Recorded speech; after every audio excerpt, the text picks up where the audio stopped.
Love infinite channel में आप सभी का बहुत बहुत स्वागत है। धन्यवाद है आप सभी का चैनल को सब्सक्राइब करने का, लाइक शेयर सब्सक्राइब करने का, बेल आइकन दबाने का भी बहुत बहुत धन्यवाद है और वोटिंग करने का भी आप सभी का फिर से धन्यवाद करती हूँ, जिनकी वजह से, आप सभी की वजह से 2 चैनल और बनाए गए हैं, love infinite tarot and Nandi astrology, जिसका लिंक डिस्क्रिप्शन बॉक्स में है। अगर आपने नहीं देखा है तो क्लिक करें और सब्सक्राइब करना बिल्कुल भी ना भूलें।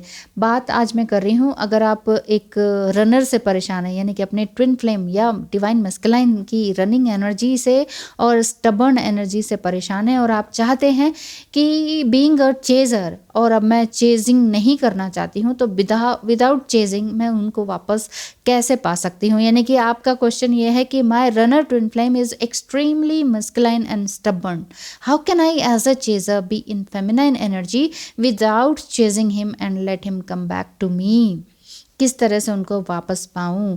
पर्सनली अगर मैं आपको आंसर दूं तो मुझे यूनियन से लेकर रीयूनियन तक आने में 18 लॉन्ग ईयर्स लग गए और 2015 से ट्रिगरिंग ऐसी स्ट्रांग हो गई कि इधर कुआं उधर खाई वाली बात हो गई। मरा भी नहीं जा सकता था, जिया भी नहीं जा रहा था, तो मर भी नहीं सकते थे, अब आगे जिए कैसे।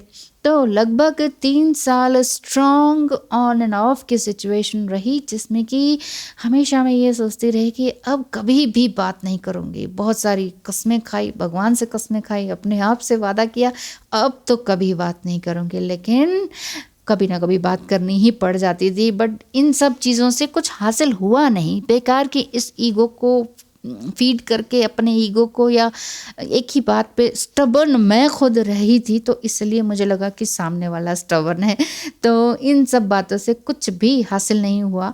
फिर texting, calling and expressing my feelings का सिलसिला वो जो था वो चलता रहा, जिसमें मैंने कहा अब ठीक है बात नहीं करूँगी, टेक्स्ट मैसेज से बात चलती रहेगी। लेकिन उससे भी कुछ बात नहीं बनी, क्योंकि उसमें कुछ महीने चैटिंग के तो इसी तरह से निकल गए जैसे कि समझाइश करना, उनको एडवाइस देने का सिलसिला मेरा चलता रहा 2-4 महीने, लेकिन सब fail. It was a total opposite and hurt a lot.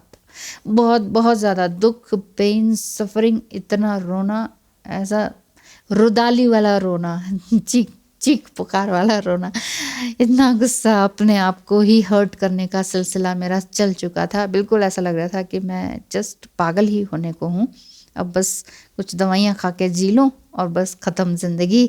और बिल्कुल ऐसा सोच के बहुत ही डर और दुख फील हो रहा था कि ज़िंदगी में कुछ नहीं पाया और अब आगे भी नहीं पाने वाली शायद, और बिल्कुल ये सोच लिया था और बहुत तकलीफ़ में थी। फिर आई टोटल सरेंडरिंग की स्टेज। सरेंडरिंग किसके लिए? तो वहाँ से कुछ महीनों में खुद की एनर्जी से ऑन ऑफ होते हुए, मतलब अपनी एनर्जी से ऑन ऑफ का मतलब है कि कई बार बहुत ही हाईली अग्रेसिव हो जाना और एक समटाइम हाईली पीसफुल हो जाना, वाह कितना अच्छा है। कई बार बच्चों से भी बहुत प्यार से बात करना और कई बार बच्चों को ही धुन देना। तो ये ऐसी हालत हो गई थी मेरी कि मैं बच्चों से भी माफ़ी मांग रही थी, मैं टीएम से भी माफ़ी मांग रही थी, मैं भगवान से भी माफ़ी मांग रही थी। मुझे समझ नहीं आ रहा था कि मेरे लिए सही रास्ता क्या है। बार बार माफ़ी मांगूँ, बार बार वही गलती करूँ, ये ऑन ऑफ मैं अपनी ही मेंटल स्टेज में स्टक होके रह गई थी। ये मेंटल पीस की स्टेज में आना बड़ा मुश्किल हो रहा था, लेकिन फिर भी टोटल सरेंडरिंग का मतलब जब अच्छी तरीके से समझ में आया, जब मैंने ईश्वर से कहा कि हे ईश्वर, मेरे बस की अब कुछ नहीं है, मैंने साम दाम दंड भेद सब कुछ आजमा लिया, अब मेरे हाथ से बात निकल चुकी है, I am not capable enough कि मैं ये सारी चीज़ों को हैंडल कर सकूं, अपने डीएम को, अपनी सिचुएशन को, अपनी पारिवारिक सिचुएशन को, फाइनेंशियल सिचुएशन को, क्योंकि डिवाइन ये जो ट्विन फ्लेम जर्नी है इसमें फाइनेंशियल क्राइसिस भी ज़बरदस्त तरीके से आते हैं। 1 रुपया बचता नहीं है, कई बार ऐसा हो जाता है। सच में बहुत बुरी हालत हो जाती है। तो फिर ईश्वर से ही सहारा लेना पड़ता है, डिवाइन से ही सहारा लेना पड़ता है कि ये ईश्वर तू ही संभाल, बस तू ही है और हमारे बस की तो है नहीं, हम तो एक वाकई सच में एक कठपुतली ही है। अब समझ में आ रहा है कि क्यों कहा जाता है कि हम रंगमंच के खिलाड़ी हैं, इस धरती पर जस्ट अपना रोल प्ले करने आए हैं, यानी कि कर्मास करने आए हैं। जो कर्मास पहले किए थे गलत सलत, उनको रिपे करने आए हैं और कुछ नहीं, और बल्कि आध्यात्म की ओर बढ़ने आए हैं ताकि पिछले कर्मों का भी धुलाई हो जाए। ठीक है, तो ये सब कुछ समझ में आया तो मेंटल पीस की स्टेज भी आई। और अदरवाइज ऐसा लगता था कि रोलर कोस्टर की राइड कर रही हूँ सालों से, और नींद, भूख, प्यास, चैन और सांस लेना सब कुछ ही रुक गया था। एकदम स्टकनेस, नहीं कुछ में समझ में आ रहा था, अपनी शक्ल ही पहचान में नहीं आ रही थी, शीशे में देख के मैं हूँ। फिर जब खुद की लाइफ को डीपली एनालाइज किया, अपने मिस्टेक्स, फ्लॉज एंड ब्लंडर्स को बड़े ही करीब से समझा, तब समझ में आया कि इनसे तो सिर्फ फ्रस्ट्रेशन और एंग्जाइटी ही हाथ लगेगी। तब को डिपेंडेंसी को छोड़कर self love, self respect and creative work पर डीप रिसर्च करना शुरू किया, और साथ ही साथ योगा से जुड़ गई, मेडिटेशन से जुड़ गई, पूजन, हवन, इवन अग्नि साधना लगातार दिन रात मैंने बढ़ानी शुरू कर दी। दुनिया चाहे कुछ सोचे, मैंने तो अपना ये काम जारी रखा। और बीच बीच में डीएम की तरफ से भी ज़बरदस्त ट्रिगरिंग मिलती रही, लेकिन मैंने कभी हार नहीं मानी और स्ट्रांगली अपना पर्सनल रिलेशनशिप विद गॉड या ईश्वर से बनाए रखा कि ईश्वर ही है जो संभालेगा, वही संभालेगा।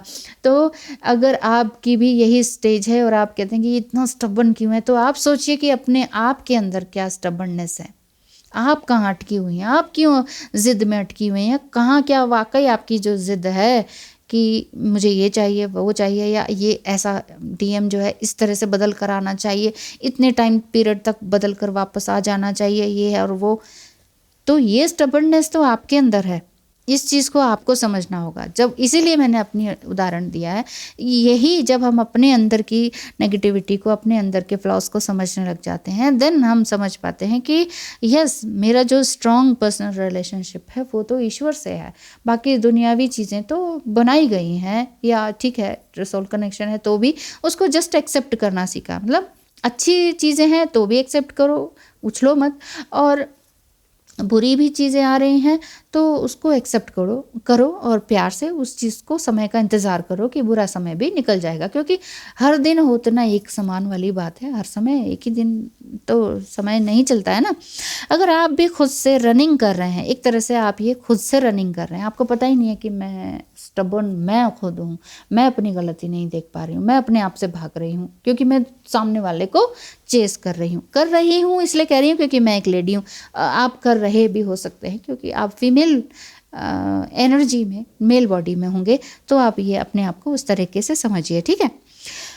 तो अगर आप भी इसी तरह से रनिंग कर रहे हैं तो आपके डिवाइन मस्कुलाइन आपसे रन करेंगे, ठीक है, क्योंकि मिररिंग होती है, और आप डिवाइन मस्कुलाइन को चेस करेंगे, जो कि गलत है, क्योंकि इस एनर्जी में आप हमेशा ही स्टक रहेंगे। जितना ज़्यादा फिजिकल चेजिंग, मेंटल चेजिंग करते रहेंगे, वहाँ पर स्टकनेस आएगी ही आएगी, वहाँ पर फ्रस्ट्रेशन आएगी ही आएगी। आप फिजिकली चेज होकर आप वहाँ तक पहुँचे, आपने कहा देखूँ क्या करते हैं, एक सरप्राइज़ देती हूँ, देखा तो वो किसी और की बाहों में है या मम्मी जी के पास बैठे हैं, तो क्या करेंगे फिर, आपको और गुस्से का पारा चढ़ जाता है। तो ऐसे में आपको ऐसे नहीं रहना है, या फिर बिल्कुल ही उदास हो जाते हैं। तो उदास होने के बजाय मैंने अपनी ऑथेंटिसिटी में मैं खुद आई तो ज़्यादा खुश रहने लगी। लेकिन डिवाइन मस्कुलाइन एंड भगवान टेस्ट लेने में कमी थोड़ी ना छोड़ते थे। बहुत बार एनर्जीज़ को हाईएस्ट लेवल तक चली जाती थी, वो अग्रेसिवनेस में भी, ठीक है। फिर भी अपने आप को संभालना पड़ता है, तो संभाला मैंने भी। तो मैं अपना थोड़ा उदाहरण देकर आपको समझा सकती हूँ कि आप भी इस तरह से कर सकते हैं, चाहे आप अदर स्पाउस से मैरिड हैं, चाहे आप अनमैरिड हैं, डिवोर्स है, वट एवर योर लेबल्स, ये सभी लेबल्स हैं 3D लेवल के, लगा देते हैं हम सब एक दूसरे के ऊपर, ये हो गया वो हो गया, ये शादीशुदा है, ये शादीशुदा नहीं है, ये तो लेबल्स हैं, ठीक है। आप तो बेसिकली आप सोल है ना। हाँ, कुछ रिलीजन का ठप्पा लग जाता है तो कोई एज का ठप्पा लग जाता है, ये सारी अलग चीज़ें, ये सब लेबल्स हैं। यानी कि आप भी ऐसी अगर मेंटल स्टेज में हैं तो टोटल सरेंडर करें डिवाइन पर करना है, डिवाइन मस्कुलाइन पर नहीं करना है। टोटल सरेंडरिंग करनी है एंड फेथ रखना है। विदाउट फेथ तो आप आगे चल ही नहीं सकते। डिवाइन टाइम पर आपको ट्रस्ट करना होगा, और ये फुली ट्रस्ट, फुली फेथ और सरेंडर के स्टेज आपको तभी समझ में आएगी जब आप उस स्टेज पर आ जाएंगे। पढ़ने से कुछ नहीं होगा, इसमें बहुत ज़्यादा प्रैक्टिस की ज़रूरत होती है। So keep practicing your self love, कभी कभी ये भी लगता है कि कहीं मैं रूड या सेल्फिश तो नहीं हो गई या हो गया, क्योंकि सेल्फ लव में लगते हैं तो आप अपना ही ध्यान देते हैं, अपना माइंड, अपनी बॉडी, अपना योगा, जिम और बहुत ही अपने आप को ही, अपनी सोल को ही निखारने में लग जाते हैं। अपना टाइम डिसाइड करते हैं, अपना खाना पीना देखते हैं कि नहीं भाई मैंने तो खा लिया, मुझे तो और नहीं खाना है। दूसरा चाहे कितना ही प्यार से वो कहेगा लो भी छोले भटूरे खा लो, आप कहेंगे नहीं नहीं मुझे ये नहीं खाना है, मैं एक वीगन हूँ या मुझे इतना ही हेल्दी फूड खाना है, बस मैं ये ओवर नहीं खा सकता हूँ, कितना प्यार मत उड़ेलो। तो कई बार आपको लगता है कि यार मैंने उनको सीधे सीधे मना कर दिया, मैं तो पहले ऐसा नहीं था या नहीं थी। डिवाइन फेमिनाइन एनर्जी तो लोगों को हील करने के लिए होती है, प्लीज़ करने के लिए होती है। नहीं जी, हर समय पीपल प्लीजर नहीं बनी है, ठीक है ना। तो समटाइम रूड होना ठीक है, समटाइम सेल्फिश होना ठीक है, लेकिन ये रूड एंड सेल्फिशनेस नहीं है। सेल्फ लव अगर आप कर रहे हैं तो इस चीज़ को दिमाग से निकाल दीजिए, ये डाउट को दिमाग से निकाल दीजिए, ठीक है। असल में लॉजिकली अगर आप सोचने लगे हैं तब ये बिल्कुल सही बात है, जो कि मैंने भी किया। लॉजिकली मैं भी सोचने लगी यार ये सब ठीक तो है, क्यों उनकी तरफ से क्यों मैं भी लॉजिकली नहीं सोच रही, है ना। और रही बात सेल्फिश होने की, तो सेल्फिशनेस तो डीएम को चेज करना है, राइट। मुझे डीएम चाहिए, मुझे डीएम बदलाव चाहिए, मुझे इस टाइम तक चाहिए, ये सेल्फिशनेस है। सेल्फिशनेस ये थोड़ी है कि आप अपने लिए कुछ काम कर रहे हैं, अपना माइंड, अपनी बॉडी, अपनी सोल के लिए कुछ अच्छा कर रहे हैं, उसके इन्हेंसमेंट के लिए आप कुछ अच्छा कर रहे हैं, तो वो सेल्फिशनेस नहीं है। तो मैं ये यहाँ पर ये कहना चाहूँगी कि जैसा मैंने किया, जैसे मैंने अपने आप से क्वेश्चन किए, वो कुछ मैं आपको बता देती हूँ कि आपको भी अगर आप अपने आपसे ये क्वेश्चन करें तो आपको जो आंसर्स मिलेंगे तब आप उससे आप इस एनर्जी से बाहर निकल पाएंगे, मेंटल चेजिंग की एनर्जी से भी बाहर निकल पाएंगे और अपने डीएम को भी वापस पाने में सक्षम हो जाएंगे। जैसे कि खुद से इस तरह के क्वेश्चन करें कि मैं कैसी सोल हूँ, मैं अचानक चेजर क्यों बन गई, क्या मैं पहले डिवाइन मस्कुलाइन के मिलने से ऐसी ही थी, या अगर आप मेल हैं तो ऐसा ही था, ऐसे सोचिए, ठीक है ना। बार बार थी था नहीं करूँगी मैं, तो आप इस तरह से सोचिए, ठीक है। तीसरा क्वेश्चन में ये सोचिए कि क्या ऐसा करके मेरी सोल ग्रोथ हो रही है, मतलब मैं अपने डीएम को बार बार चेज कर रही हूँ तो इसमें मेरी सोल ग्रोथ हो रही है ना, ये सोचिए। फिर सोचिए कि चेजिंग करके क्या मैं ट्विन को अपने पास लाना चाह रही हूँ या दूर भगा रही हूँ। फिर सोचिए कि फिजिकल चेजिंग या मेंटल चेजिंग या प्रेइंग करके कि काश भगवान मेरे पास आ जाए, वो मेरे पास आ जाए, इतने टाइम तक आ जाए, मेरा बर्थडे विश कर दे और ये हो जाए और वो हो जाए। उससे कुछ नहीं होने वाला। बर्थडे विश भी ये डिवाइन मस्कुलाइन मानते नहीं है, बर्थडेज डेज नहीं मानते हैं ये, हग डे और क्या क्या है ये, वैलेंटाइंस डे, मदर्स डे, वो कहते हैं हर दिन को एक एंजॉय करके जियो, एक फ्री विल की तरह जियो। तुम डेज में क्यों निपटते हो, तुम बस आज के दिन लव डे हो गया, मान लो लव कर लिया, अब रोज़ डे हो गया, रोज़ दे दिया, क्या हम अगले दिन रोज़ नहीं दे सकते हैं, क्या अगले दिन प्यार नहीं करेंगे। मदर्स डे में मदर को आज प्यार कर लिया, पूरे साल क्या लताड़ते रहेंगे मदर को, नहीं ना। तो फिर रोज़ क्यों ना प्यार करें, तो वो दिन क्यों फिक्स करें, वेस्टर्नाइज क्यों हो जाएं। इस तरह का जो, अगर आप इंडियन है तो आप आपके डीएम इस तरह का सोचेंगे, इस तरह की बेकार की बातों में एंगेज नहीं होंगे और ना ही आपको होने देंगे। तो वो बोलते बड़े रूडली हैं तो आपको ट्रिगर कर जाता है कि कैसे इंसान है, अनरोमांटिक इंसान है ये लगता है ना। तो फिर इसी वजह से आपको और गुस्सा आता है कि यार आप ढूंढते हैं बाहरी खुशियाँ, तो वो डीएम कहते हैं कि अंदरूनी खुशी ढूंढो। वो आपको ट्रिगर करके आपको अंदर की तरफ मोड़ दें कि डाइव डीप इनटू योरसेल्फ, वो ये कहते हैं आपको इनडायरेक्टली। और हम कहते हैं कि देखो कितना अनरोमांटिक इंसान है ना। तो अब आप अपने आप से पूछिए कि क्या ऐसा करके या फिजिकल मेंटल चेजिंग करके, प्रे करके, क्या मैं अपना और अपने ट्विन का या सोसाइटी का किसी भी तरह से हेल्प कर रही हूँ। हाँ या ना में जवाब मिलता जाएगा, आपको समझ आता जाएगा कि इस क्या है क्या नहीं है, ठीक है ना। ये इसके जवाब आप खुद ढूंढेंगे, मैं नहीं बताऊंगी।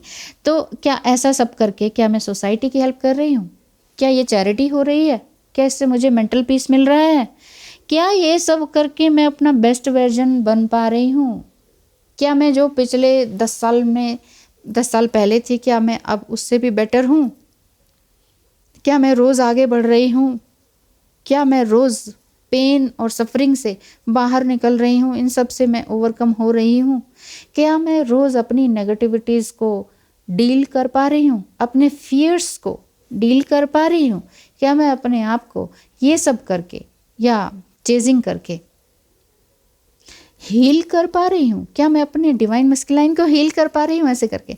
तो ये सभी सवाल आप अपने आप से पूछिए, आपके जवाब आपको बिल्कुल बचा लेंगे मेंटल चेजिंग और फिजिकल चेजिंग से, और आपके डिवाइन मस्कुलाइन को वापस लाने में बिल्कुल से बिल्कुल सहायता करेंगे।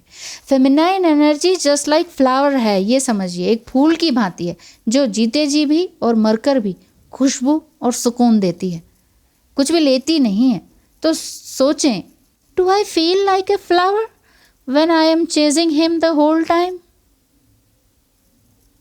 एक बार फिर से यहाँ पर ओवर थिंकिंग कीजिए, एक बार फिर से बोलो, do I feel like a flower when I am chasing him the whole time? इस क्वेश्चन का आंसर आपको आपसे ही मिलेगा, और इस सवाल पर ओवर थिंकिंग कीजिए, आंसर ढूंढिए और अपने आप में लीन हो जाइए। ईश्वर आपका भला करे। Thank you so much. God bless you.